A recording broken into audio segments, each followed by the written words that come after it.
Soldiers, we have a situation. An alien warship is approaching one of Earth's major cities, and we need to throw it off course. Luckily, XCOM has a plan. We have an alien transponder that we received from Shang, and the scientists believe it's helping the ship determine its landing site. Dr. Shen believes he can reverse engineer the transponder and use our own signals to throw it off course. We plan to plant these new, fake transponders on a train and send the ship to a location of our choosing, rather than having it touch down wherever they originally planned to. He calls the initiative Confounding Light. We've geared up a killer squad to pull this mission off. Our regulars, Crash, Whiskey, and Buster, are here, of course. Forklift, our mech trooper, is quickly becoming a favorite of mine. We're also bringing along a new sniper in training, Stephanie Parker, and rookie David Andre to get some field experience. I make some purchases of carapace armor for the squad, and outfit a few soldiers with shiny new laser pistols as backup weapons. Operation Falling Priest begins with our soldiers setting down in China, just outside of the train station. This warship is approaching fast, so we only have 10 turns to get everything in position and get this train moving before they're right on top of us. No time to be overly cautious. We have transponders to plant. Whiskey makes her way onto the train, spotting a pair of thin men right away. She kills one while the other gets off a shot on Crash. As he advances into cover to get a better shot on it, he finds two more further up the train. Having learned from my mistakes with Demon, I decided to change plans for Crash's turn. He leaves his original target alive, plants the transponder, and takes out one of the new thin men who are now flanking him. I have Buster take a shot at the other new one. Even though he misses, his holo-targeting perk should make it easier for other soldiers to connect. I have David advance and score his first ever kill, while Whiskey cleans up the last one we have in our sights. Time to make our way further up the train. In between turns, the aliens begin airdropping new foes for us to fight. First off is a muton, right outside the train, who immediately enters Overwatch. Any soldier changing position will trigger his reaction fire, so I have to take it out using my soldier's current positioning or risk them being hurt. I have Crash tag it with a shredder rocket to increase the damage it takes, and then Buster finishes it off with a crit on top of that.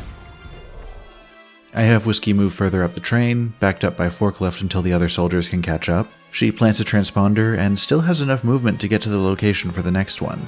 Even though she can't drop two in one turn, it's basically a free action at the start of her next turn anyway. As they continue further up the train on the next turn, another transponder is planted, another thin man is discovered, and quickly eliminated. Another muton drops in and enters Overwatch between turns. I decide to move Forklift into a flanking position and risk the reaction fire, considering even a crit wouldn't kill him at this point and the mission is almost done now anyway. It pays off, with him dodging its shot and single-handedly taking it down. As Whiskey plants the last transponder, she finds one more thin man, and one more muton drops in on Overwatch on the enemy turn. Crash and David work together to take out the muton, and Whiskey charges straight past the thin man to get the train started. Nice job, Commander. As it rolls out of the station, we celebrate a nearly flawless victory. Only a few points of damage taken by the squad as a whole, and we even earned an achievement for completing the mission with more than 3 turns remaining. Almost everyone is promoted from this one. David becomes, surprise surprise, yet another heavy. Buster gets the will to survive, reducing all normal damage taken by 2 as long as he's in cover and not flanked. Crash takes Danger Zone, increasing the area of effect of his suppression and rocket attacks by 2 tiles. His rockets will be devastatingly large after this one. Forklift takes the Jet Boot module, allowing him to jump to impressive heights for a single turn. Finally, Whiskey becomes a Colonel, the highest rank available within XCOM, and takes the Savior perk, making medkits restore 4 more health per use. The Council congratulates us on throwing the alien ship off course, and tells us about the next step of the plan, codenamed Gangplank. Now that the ship is low enough, we can send a strike team to land on the ship and take it for ourselves. We assign a few medals to make the most of the small bonuses they give, and prepare a powerful team for this one. Whiskey, Crash, Forklift, and Bull make up the bulk of our firepower. Stephanie returns, eager to continue her sniper training, and we bring along rookie Daniel Jones, hoping that showing him Bull's insane damage output will inspire him to become an assault trooper himself. Considering we've managed to get this far without recruiting a second one, I am desperately hoping this works for us. For the squad's equipment, it's pretty standard. Carapace armor, laser weapons all around, except for Crash. He gets a regular heavy machine gun with Reaper rounds, which boosts the crit rate by 20 against organic enemies, at the cost of worse aim at long ranges. With our soldiers selected and equipment distributed, it's time to begin Operation Devil's Mountain. The plan here is to take out any enemies we come across, of course, but priority number 1 is powering the warship down and forcing it to the ground. In order to do so, we have to find and either destroy or disable power conduits located around the ship. It looks like there are 6 in total that we need to worry about. We work our way across the surface of the ship, trying to keep the squad somewhat close together. There's no telling what to expect here. We find the first power conduit being defended by 2 thin men. Whiskey and Crash take them both out cleanly, and I put the rest of the squad on overwatch as Bull moves closer to the conduit to disable it. 2 sectoids drop in on overwatch for the enemy turn.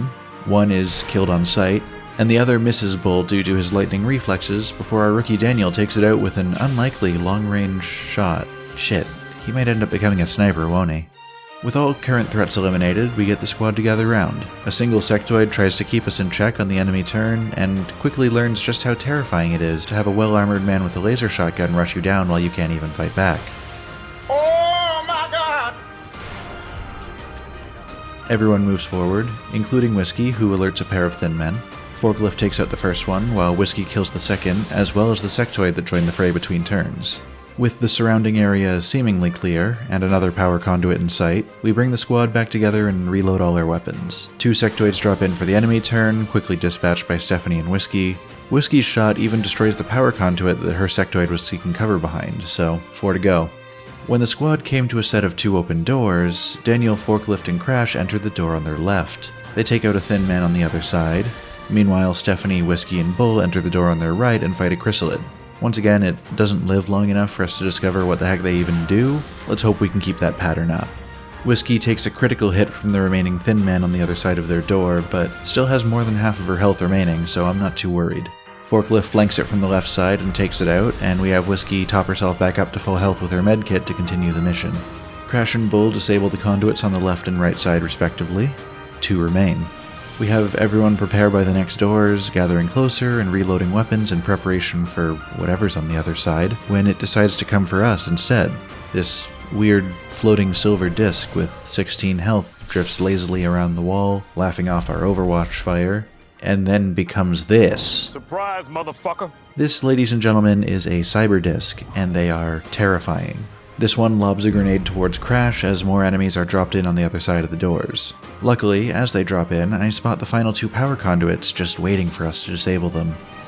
I have Crash hit the cyber disc with a shredder rocket to boost the damage it takes, and the other soldiers from the left team finish it off before it can take another turn. The right team opens up their door, and Bull takes out the sectoid near one of the final remaining conduits. On the next turn, the left side enters the fray too, and rookie Daniel takes out the Overwatch Muton with a single critical shot, earning him a promotion. Damn it, he's definitely going to be a sniper. We move the squads up and disable the last of the conduits, bringing the mission to a close. 1 alien ship acquired, 20 enemies slain, and no casualties. Although I don't think it will fit in the hangar. Time to check out the promotions we earned. Bull gets extra conditioning, giving him bonus health depending on his equipped armor. Heavier armor means a bigger health bonus. With the Carapace armor, his normal 8 health is doubled to 16. Stephanie, just beginning her journey down the sniper tree, earned Squad Sight, an ability I've definitely noticed her lacking in the last couple of missions. Finally, Daniel is promoted into... oh, shit, we actually got a second assault soldier. I never thought I'd get this far. He gets the default run-and-gun perk here. The mission's success brings us new research opportunities, a ton of new supplies, as well as 2 scientists and 2 engineers added to our staff. We make the most of them immediately. We finish the heavy lasers research, allowing us to construct laser-based weapon upgrades for our heavy and mech soldiers. We begin an autopsy on our new cyberdisk enemies, before we're contacted one more time with the Council, with some concerning news. Commander, our intelligence sources indicate that a previously unknown organization is attempting to undermine XCOM field operations. We believe this group harbors some misguided sympathies for the invaders, and is intent on acquiring alien technology and artifacts critical to your efforts. Early reports indicate this organization calls itself Exalt. We trust you will isolate the source of this new threat and eliminate it. Commander, the Council has provided some additional resources to help us deal with these traitors. We can begin scanning for additional Exalt cell locations, and launch covert operations to disrupt their activity via the Situation Room. With a new foe working against us from the shadows, we have to figure out how to retaliate, and how to stop them from continuing to interfere. Next time, we're taking on Exalt. Thanks again for watching. If you're enjoying following along, like the video, let me know in the comments what you're enjoying the most about it. Subscribe for more. I'll be back next Wednesday with another chapter. See ya!